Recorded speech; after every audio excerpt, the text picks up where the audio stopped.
बचपन से ही रमेश और सुरेश दोनों भाइयों के बीच हर चीज को लेकर कंपटीशन है। दोनों भाइयों की बनती नहीं है। ऐसे ही वो दोनों बड़े होते हैं और सुरेश को एक लड़की से प्यार हो जाता है। उस लड़की का नाम मिताली है। रमेश को मिताली से इतना प्यार हो जाता है कि वो घर में बिना कुछ बताए मिताली से शादी कर लेता है और मिताली को लेकर घर आता है। अपने बड़े बेटे को एक लड़की के साथ शादी के जोड़े में देखकर बिमला चौंक जाती है। ये क्या किया तूने बेटा? क्यों माँ, शादी करके तुम्हारे लिए बहू लाया हूं मैं घर में। वो तो दिख रहा है, लेकिन इससे अच्छी लड़की तुझे नहीं मिली क्या? बिमला के ये बोलने के पीछे एक कारण है। मिताली दिखने में तो सुंदर है, लेकिन उसमें एक कमी है। उसके दोनों पैर उसके शरीर से बहुत छोटे हैं, इसीलिए पहली नजर में वो बौनी लगती है। ये तो बौनी बहू है बेटा। ये सुनकर मिताली कहती है, नहीं माँ जी, मैं बौनी नहीं हूं, मेरे पैर बस शरीर के मुकाबले थोड़े छोटे हैं। तभी वहां सुरेश आ गया और रमेश का मजाक उड़ाने लगा। थोड़े छोटे नहीं है भाभी, बहुत छोटे हैं। सुरेश, मिताली मेरी पत्नी है, उसे लेकर मजाक मत कर। क्यों ना करो भैया, आपने तो फैमिली की नाक ही कटवा दी। अब देखना मैं किस लड़की से शादी करता हूँ। बिमला ने कुछ नहीं कहा, वो बोल भी क्या सकती थी।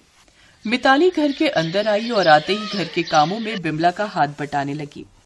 माँ जी, मुझे बताइए ना, मैं सब कुछ करती हूँ, आप आराम कीजिए।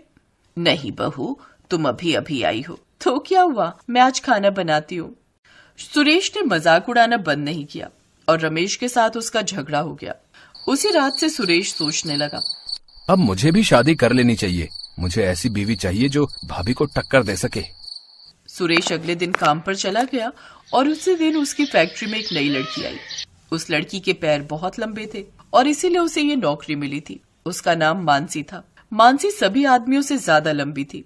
उसे देखते ही सुरेश ने सोचा, अरे यार, मुझे इसी लड़की से शादी करनी है। इसके पैर कितने लंबे हैं, भाभी तो इसके सामने चींटी के बराबर है।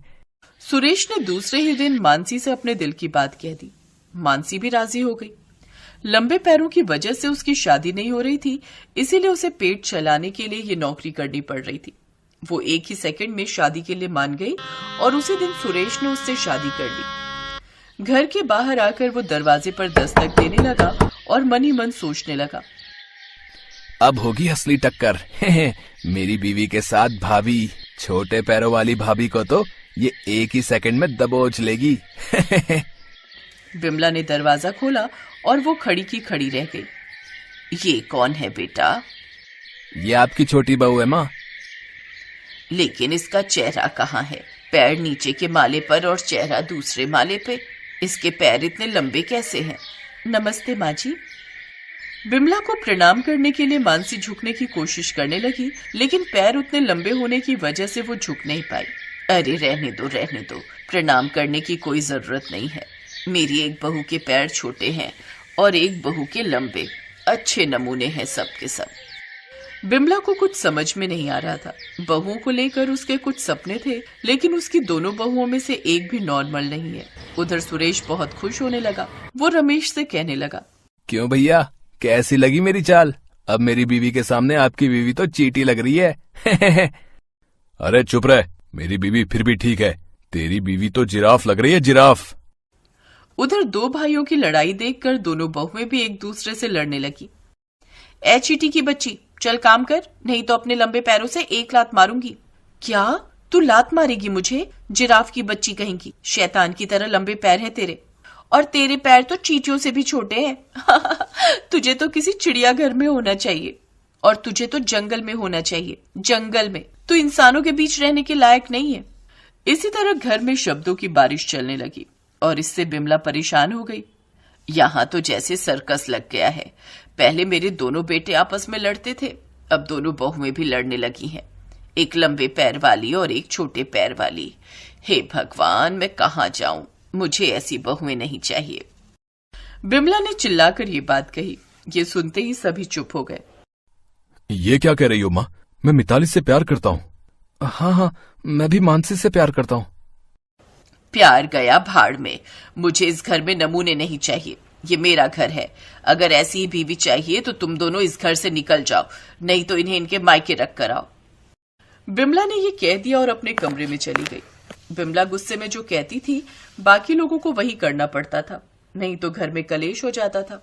ये बात रमेश और सुरेश को अच्छी तरह से पता थी, इसीलिए वो डर गए। मानसी और मिताली अगली सुबह मायके जाने के लिए रात को ही बैग पैक करने लगी, लेकिन रात को ही जोरदार तूफान आ गया। बिमला का घर बहुत पुराना था, तूफान की वजह से घर का एक हिस्सा टूट गया। अगली सुबह बिमला सर पर हाथ रख कर बैठ गई। ये घर मेरे पति की आखिरी निशानी है, अब ये भी टूट गया, अब क्या होगा।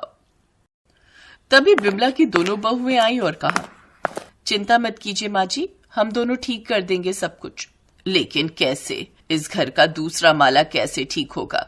मिस्त्री को बुलाने के पैसे नहीं है मेरे पास। हम हैं ना माँ जी, आप बस देखते जाइए। मानसी और मिताली एकजुट हो गई। मानसी लंबी थी, मिताली नीचे से घर ठीक करने लगी और मानसी दूसरा माला ठीक करने लगी। इसी तरह कुछ ही घंटों में घर ठीक हो गया। बिमला की जान में जान आई। उसने कहा, इसी तरह तुम सभी मिलजुल कर रहोगे तो कितना अच्छा होगा। दोनों के पास अपनी अपनी खूबी है, उसे लेकर लड़ाई मत करो।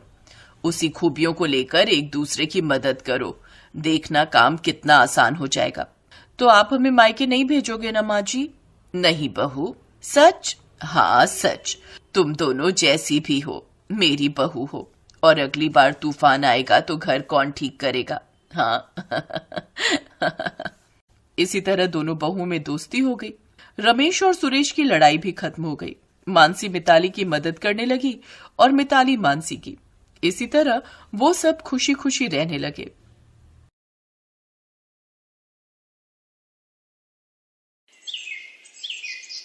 सोनिया की ननद पारुल के हाथ हद से ज्यादा लंबे थे, इसीलिए वो कहीं भी आने जाने से डरती थी और हमेशा एक शॉल ओढ़े रहती थी जिसमें उसके हाथ छुपे रहते थे।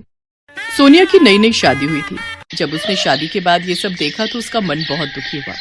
पारुल, देखो मैंने आज खीर बनाई है, खाकर तो बताओ कैसी है। माँ जी ने मुझे कहा कि शादी के बाद मैं पहली रसोई में खीर बनाऊं, तो तुम्हारे लिए भी ले आई। नहीं भाभी, मुझे नहीं खानी, अभी थोड़ी देर बाद खा लूंगी। अच्छा कोई बात नहीं, ठीक है, मैं यहाँ रख जाती हूँ, तुम खा लेना। ये पारुल ने अपने हाथ क्यों छुपा रखे? पारुल, तुम्हारे हाथ में कोई चोट लगी है? तुम अपने हाथों को क्यों छुपा रही हो? शादी के समय भी तुमने शॉल ढकी हुई थी। अब नहीं नहीं, चोट कोई नहीं लगी। अभी आप जाओ भाभी, मुझे बहुत सारे काम है, मुझे पढ़ाई करनी है। ठीक है, मैं जाती हूँ। सोनिया उदास मन से कमरे से बाहर आ जाती है, पर अब सोनिया घर में रह रही थी तो सारी बात पता चली जानी थी। एक दिन जब सोनिया बाजार से लौट रही थी तब पड़ोस की औरतों ने उसे रोक दिया। अरे बहू, कैसी हो? मैं ठीक हूँ आंटी जी। और अपनी ननद से मिली? उसे देखकर डरी तो नहीं? मैं कुछ समझी नहीं आंटी जी। मेरा मतलब है अपनी ननद के लंबे हाथों को देखकर तुम घबरा तो नहीं गई?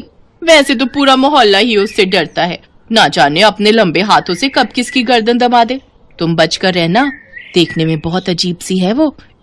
अरे कैसी बातें कर रही हो विमला बहन, अब बहू घर में आई है तो सबसे पहले ये बात उसे ही पता चली होगी। ये बात हम तुम क्या ही बता रहे, क्यों बहू? आंटी जी मुझे घर पर जरूरी काम है, मैं चलती हूँ। पड़ोसियों की बातें सुनकर सोनिया थोड़ा घबरा जाती है और घर पहुंचकर उसे सारी सच्चाई पता चली जाती है। पारुल रो नहीं, तुम्हारे साथ जो भी हुआ है ये सुनकर मैं बहुत दुखी हूँ। तुम्हारे साथ ये सब कैसे हुआ? तुम्हारे हाथ इतने लंबे क्यों हैं? भाभी, आज से 2 साल पहले मैं अपनी सहेलियों के साथ घूमने के लिए एक हिल स्टेशन पर गई थी। जब हम वहां पर पहुंचे तो रात हो चुकी थी। हम लोगों ने एक होटल किराए पर ले लिया। अरे पारुल, अच्छा खासा होटल तो मिल रहा है, तुझे यहाँ क्या परेशानी दिखाई दे रही है? तुम ध्यान से देखो, यहाँ पर जितना भी स्टाफ है उनके हाथ इतने लंबे क्यों हैं? मुझे तो इनके हाथों को देखकर डर लग रहा है। अरे पागल, हो सकता है इनके हाथ ऑटोमेटिक लंबे हो, इन्हें कमरे तक जाना ही ना पड़ता हो, यहीं से हाथ को कमरे तक पहुंचा दिया। सही कह रही है रजनी, मुझे भी ऐसा ही लग रहा है। आप लोगों के कमरे की चाबी? हाँ दीजिए।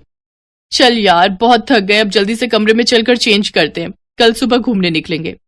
सोनिया भाभी, वो होटल बहुत अजीब था, वहां पर सारे स्टाफ मेंबर्स के हाथ बहुत ही लंबे थे। मुझे उन्हें देखकर बहुत अजीब लग रहा था, पर मेघा और रजनी को यह सब मजाक लगा। मुझे अच्छे से याद है जब मेघा और रजनी रिसेप्शन पर खड़ी लड़कियों के हाथ देखकर हंसी थी तो उन लड़कियों को गुस्सा आ रहा था। हम तीनों कमरे में पहुंचे तो एक लड़का हमारे कमरे में कुछ जूस लेकर आया। अरे भैया, आप सबके हाथ तो इतने लंबे हैं, आप कमरे तक क्यों आए? आप वहीं से हमें जूस दे देते। मेघा ऐसे किसी पर नहीं हंसते हैं, धीरे बोलो, उसे अच्छा नहीं लगेगा। हाँ जी भैया, ये जूस हमने तो ऑर्डर नहीं किया था। मैडम, ये हमारे होटल का स्पेशल जूस है। हमारे यहाँ जितने भी लोग आते हैं, हम सबसे पहले उन्हें अपने होटल का ये स्पेशल जूस ही देते हैं। अच्छा, क्या बात है, देखने में तो बहुत ही टेस्टी जूस लग रहा है। थैंक यू भैया, हम लोग पी लेंगे। उसके बाद हम लोगों ने वो जूस पी लिया। वो बिल्कुल नॉर्मल जूस था, जैसे सारे जूस होते हैं, पर अगले ही दिन मुझे अपने हाथों में कुछ फर्क दिखाई दिया। क्या हुआ पारुल, तू बार बार अपने हाथों की तरफ क्यों देख रही है? पता नहीं, तुम्हें अपने हाथ थोड़े लंबे नहीं दिखाई दे रहे? मुझे तो महसूस हो रहे। अरे यार, हमने होटल में काम करने वाले सब लोगों के हाथ लंबे देखे हैं ना, इसीलिए तुझे वहम हो रहा है। अब चल जल्दी से बैग पैक कर, हमें घूमने के लिए निकलना है। बस भाभी, उसके बाद हम लोग वहां से निकल गए, पर धीरे धीरे मेरे हाथ बहुत लंबे होते चले गए। मैंने मेघा और रजनी से भी इस बारे में बात की भाभी, उन दोनों के भी हाथ बहुत लंबे हो गए। मुझे पूरा शक है कि उस होटल में जो हमने जूस पिया था ना, उसमें जरूर कुछ ऐसा मिला था जिससे हमारे हाथ लंबे हो गए। मेघा और रजनी के भी हाथ लंबे हैं भाभी, वो भी घर से बाहर नहीं निकलती। तो पारुल, तुम्हें उस होटल में पता करना चाहिए था, उस होटल के खिलाफ पुलिस को बताना चाहिए था। सोनिया बहू, बताते तो तब ना जब उस होटल में ऐसा कोई स्टाफ मिलता। उस होटल में लंबे हाथों वाला कोई स्टाफ नहीं था। बहू, पुलिस को किसी पर भी शक नहीं हुआ। ये कहानी बहुत घूमी हुई है, जिसकी वजह से मेरी बच्ची आज ये दुख झेल रही है। मुझे दाल में कुछ काला दिखाई दे रहा है। माँ जी, मुझे थोड़े दिन का टाइम दीजिए, मैं इस गुत्थी को जल्दी सुलझा लूंगी। मैं अपनी ननद को ऐसे दुख में जीते हुए नहीं देख सकती। सोनिया ने ठान लिया था कि वो सच्चाई तक जरूर पहुंचेगी, इसीलिए शादी के बाद वो हनीमून पर उसी हिल स्टेशन पर जाती है और वही होटल बुक करती है। सोनिया, तुम कैसे सच्चाई का पता लगाओगी? हम दोनों अकेले हैं और यहाँ बहुत रिस्क है। हमने पुलिस को भी खबर नहीं की है। चिंता मत करो अनिल, मैंने सब प्लान कर लिया है। मेरी इंस्पेक्टर साहब से बात हो गई है। मुझे जरा सा भी शक होगा तो वो यहाँ मौजूद रहेंगे। मैं तुम्हें सब समझाती हूँ। इंस्पेक्टर जोशी हमारे साथ वाले रूम में ही ठहरे। वो भी बहुत दिनों से इस गुत्थी को सुलझाने के लिए लगे हुए थे। फिर मेरी उनसे बात हुई, पापा उन्हें जानते थे, उन्हीं के साथ प्लान करके मैं यहाँ तक आई हूँ। पर जो स्टाफ पारुल को दिखाई दिया था, जिनके लंबे हाथ थे, वो स्टाफ अभी दिखाई नहीं दे रहा। गेट पर कोई है, मैं खोलता हूँ। हमारे होटल की तरफ से आप दोनों के लिए ये केक है। जब भी कोई नए कपल आते हैं तो उनको हमारे होटल की तरफ से ये केक दिया जाता है। अच्छा, बहुत बढ़िया, थैंक यू। केक देखने में तो बहुत सुंदर है। इस लड़के के हाथ लंबे थे, तुमने ध्यान दिया? सोनिया, मैंने उस पर ध्यान नहीं दिया। मेरा ध्यान तो केक पर था। नहीं, अभी ये केक हम नहीं खाएंगे, इसे रख दो। अब मेरे साथ बाहर होटल टहलने के लिए चलो। इसके बाद सोनिया और अनिल बिना केक खाए बाहर होटल में जाते हैं। बस थोड़ी देर में ही ये दोनों भी हमारी तरह लंबे हाथ वाले हो जाएंगे। मैं उन्हें केक देकर आया हूं जिसमें वो दवाई मिली है जिससे हाथ लंबे हो जाते हैं। सही किया। इन लोगों को ये पता ही नहीं है कि लंबे हाथ वाला स्टाफ सिर्फ रात में ही ड्यूटी करता है, और जो भी रात में इस होटल में आता है वो अपने हाथ लंबे करके ही जाता है। सोनिया पहले ही इंस्पेक्टर जोशी को फोन कर चुकी थी। इंस्पेक्टर जोशी ने अपनी पूरी टीम को उस होटल में बुला लिया और कुछ ही देर में उस होटल के स्टाफ की सारी पोल खुल गई। हमें माफ कर दीजिए, हमसे गलती हो गई। गलती हो गई? आज तुम्हारी वजह से मेरी अपनी ननद दुख से गुजर रही है। तुम लोगों ने ये गलत दवाई खिलाकर मेरी ननद और उसकी सहेलियों के हाथ लंबे कर दिए। तुम लोग ऐसा क्यों करते हो? हम ऐसा इसलिए करते थे ताकि हमारे होटल में लोगों की भीड़ लगे। हमारे लंबे हाथ वाले स्टाफ को देखकर ज्यादा से ज्यादा लोग आए, इसलिए हमने एक ऐसी दवाई ली जिससे हमारे हाथ लंबे हो गए, और धीरे धीरे ये लंबे हाथ हमारी परेशानी बनने लगे। लोग हमसे डरने लगे और हमारे होटल में सबने आना बंद कर दिया। हमें अपने आप से नफरत होती है कि हमने अपनी गलती से ही अपने हाथ लंबे किए, पर हम अपनी नफरत दूसरों पर डालने लगे। हम चाहते थे कि जैसे हम बने हैं वैसे ही और लोग भी बन जाएं। अब तुम सब जेल जाओगे और ये होटल बंद हो जाएगा। तभी वहां एक जादूगर आता है। घबराइए नहीं मैडम, आपकी ननद के हाथ बिल्कुल ठीक हो जाएंगे। लंबे हाथ करने वाली दवाई अगर इनके पास है तो मेरे पास हाथों को छोटा करने वाली दवाई है, पर मैं ये दवाई इन सबको नहीं दूंगा क्योंकि इन्होंने गुनाह किया है। ये दवाई आप अपनी ननद को खिला दीजिएगा, उसके हाथ पहले जैसे हो जाएंगे। मैं भी इस होटल में इसी रहस्य को जानने के लिए आया था क्योंकि मेरी खुद की बहन के साथ ऐसा हादसा हो गया, पर मेरे पास तो ये दवाई थी, मैंने उसे ठीक कर दिया था। पर मैं चाहता था कि और लोगों के साथ ऐसा गलत ना हो और इनकी सच्चाई सबके सामने आ जाए। कुछ लोग ऐसे होते हैं जिनके खुद के साथ गलत होता है तो वो चाहते हैं कि दूसरों के साथ भी उनके जैसा ही गलत हो। Thank you sir, thank you so much. Hotel के स्टाफ को सजा हो जाती है और वो होटल हमेशा के लिए बंद हो जाता है। जादूगर की दी हुई दवाई से सोनिया की ननद के हाथ पहले जैसे ठीक हो जाते हैं। मेघा और रजनी को भी पारुल वो दवाई देती है। मेघा रजनी भी पहले जैसी ठीक हो जाती हैं। आज सोनिया के कारण उसकी ननद पारुल के हाथ बिल्कुल ठीक हो गए थे और उसके जीवन में खुशियां फिर से लौट आई थी। थैंक यू भाभी, थैंक यू सो मच, मेरी प्यारी ननद।